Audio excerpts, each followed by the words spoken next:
Hello dear student, स्वागत है आप सभी का समृद्धि सोशलॉजी क्लासेस में।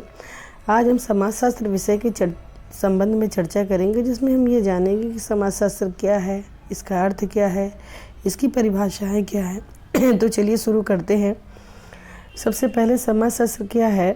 तो समाजशास्त्र एक ऐसा विज्ञान है जो हमें पूरी तरह से समाज के विषय में बताता है। इसके द्वारा हम समाज में निर्मित संस्थाओं के बारे में, यहाँ के नियमों के बारे में, यहाँ की कार्य प्रणालियों के संबंध में जानकारी प्राप्त करते हैं।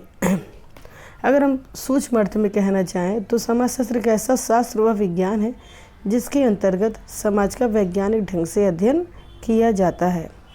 अब बात आती है समाजशास्त्र के अर्थ की। तो समाजशास्त्र दो शब्दों से मिलकर बना है। पहला शब्द है सोशियस और दूसरा शब्द है लोगस। सोशियस शब्द आपका लैटिन भाषा का है और लोगस शब्द आपका ग्रीक भाषा का है, जिसे यूनानी भाषा भी कहते हैं। इस प्रकार सोशियोलॉजी का अर्थ है समाज का शास्त्र व विज्ञान।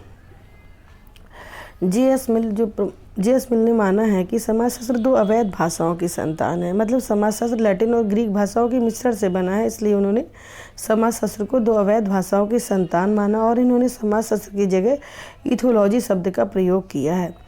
बीरस्टीट का मानना है कि समाजशास्त्र का अतीत प्राचीन है लेकिन इतिहास संक्षिप्त है। अतीत प्राचीन है से तात्पर्य यह है कि समाजशास्त्र का उल्लेख आज से नहीं बल्कि बहुत पहले से वेदों में, पुराणों में, मनुस्मृतियों में, कौटिल्य के अर्थशास्त्र में, दार्शनिकों की कृतियों में देखने को लगातार मिलता रहा है, जिसमें समाज का जिक्र होता रहा है। लेकिन जो समाजशास्त्र शब्द है ये तभी से जाना जाता है जब से अगस्त कॉम्टे ने इसका प्रयोग 1838 में समाजशास्त्र के रूप में किया, इसलिए इसका इतिहास उन्होंने संक्षिप्त बताया है।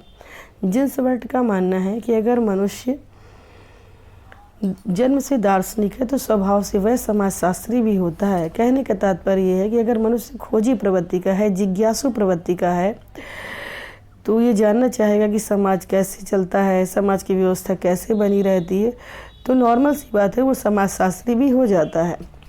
टी.वी. बोटोमोर का मानना है कि समाजशास्त्र एक आधुनिक विज्ञान है जो एक शताब्दी से अधिक पुराना नहीं है। मतलब ये तभी से माना जाता है जब से शब्द की रचना हुई है। अब बात आती है समाजशास्त्र की परिभाषाओं की। तो समाजशास्त्र की परिभाषाओं को प्रमुख रूप से 4 भागों में बांटकर हम समझ सकते हैं। हालांकि अलग अलग विद्वानों ने अलग अलग आधार पर अपनी परिभाषाएं प्रस्तुत की हैं, लेकिन इन 4 आधार महत्वपूर्ण माने गए हैं। जैसे समाजशास्त्र को समाज के अध्ययन के रूप में समझा जा सकता है, समाजशास्त्र को सामाजिक संबंधों के अध्ययन के रूप में समझा जा सकता है, समाजशास्त्र को समूहों के अध्ययन के रूप में समझा जा सकता है और समाजशास्त्र को सामाजिक अंतःक्रियाओं के अध्ययन के रूप में समझा जा सकता है। तो पहला, समाजशास्त्र को समाज के अध्ययन के रूप में मानने वाले प्रमुख विद्वान हैं आपके वॉर्ड, गिडिंग्स, ओडम तथा हेज। इन सभी विद्वानों की परिभाषाओं में थोड़ा थोड़ा सा डिफरेंस है, लेकिन सभी परिभाषाओं को याद करना हमारे लिए हर कॉम्पिटिटिव एग्जाम के दृष्टिकोण से बहुत ही महत्वपूर्ण है। तो वार्ड का मानना है कि समाजशास्त्र समाज का विज्ञान है। इनकी परिभाषा सबसे छोटी और महत्वपूर्ण है। गिडिंग्स का मानना है कि समाजशास्त्र समाज का वैज्ञानिक अध्ययन है। ओडम मानते हैं कि समाजशास्त्र वह विज्ञान है जो समाज का अध्ययन करता है और हेज मानते हैं कि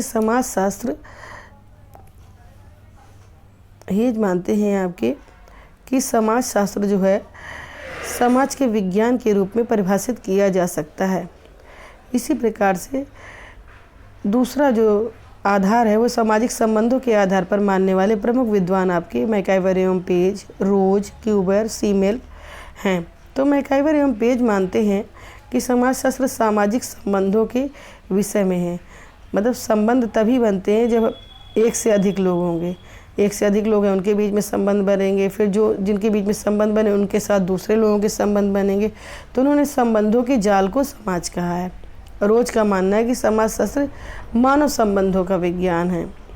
मनुष्य के अंदर जो संबंध होते हैं उन्हीं का विज्ञान माना है उन्होंने। क्यूबर का मानना है कि समाजशास्त्र की आधारशिला मानव संबंध है। और सीमेल मानते हैं कि समाजशास्त्र मनुष्यों के पारस्परिक संबंधों के स्वरूपों का विज्ञान है। समाजशास्त्र सामाजिक समूहों के अध्ययन के रूप में। जॉनसन का मानना है कि समाजशास्त्र सामाजिक समूहों का अध्ययन करने वाला विज्ञान है। और किम्बाल यंग मानते हैं कि समाजशास्त्र समूहों में मनुष्यों के व्यवहार का अध्ययन है। समाजशास्त्र सामाजिक अंतःक्रियाओं के अध्ययन के रूप में।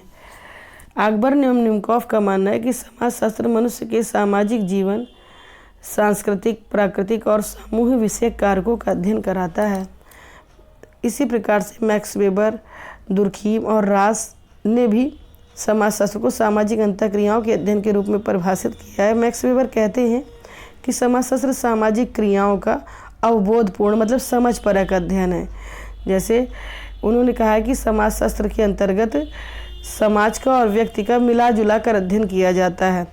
दुर्खीम का मानना है कि समाजशास्त्र सामूहिक प्रतिनिधित्व का अध्ययन कराता है। रॉश का मानना है कि समाजशास्त्र सामाजिक व्यवहार का अध्ययन करता है। इस प्रकार से आज हमने समाजशास्त्र की परिभाषाओं के विषय में चर्चा करी। अगला जो आपका टॉपिक होगा वो समाजशास्त्र के क्षेत्र व विषय वस्तु के बारे में होगा। धन्यवाद।